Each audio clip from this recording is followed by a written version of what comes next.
my brothers and sisters. Then I looked again at all the oppression that is done under the sun, and see, the tears of the oppressed, but they have no comforter, and power on the side of their oppressors, but they have no comforter. Therefore I commended the dead who were already dead, more than the living who are still alive. And better than both is he who has never existed, who has not seen the evil work that is done under the sun. And I saw that all the toil and skill of the work bring envy between man and his neighbor. That too is futile and feeding on wind. The fool folds his hands and consumes his own flesh.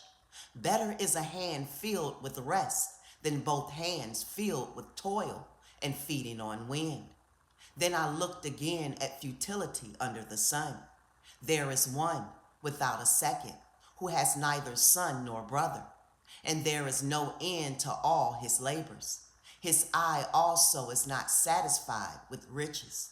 And for whom am I toiling and depriving myself of good? That too is futility and an evil task. Two are better than one, because they have a good reward for their labor. For if they fall, one lifts his companion up. But woe to him who is alone when he falls, for he has no one to help him up. Also, if two lie down together, they keep warm.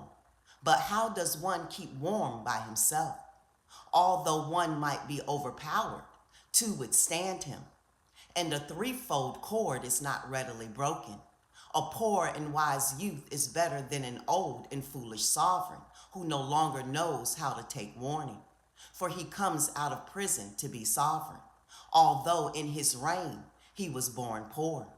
I have seen all the living who walk under the sun. They were with the second youth who stands in his place.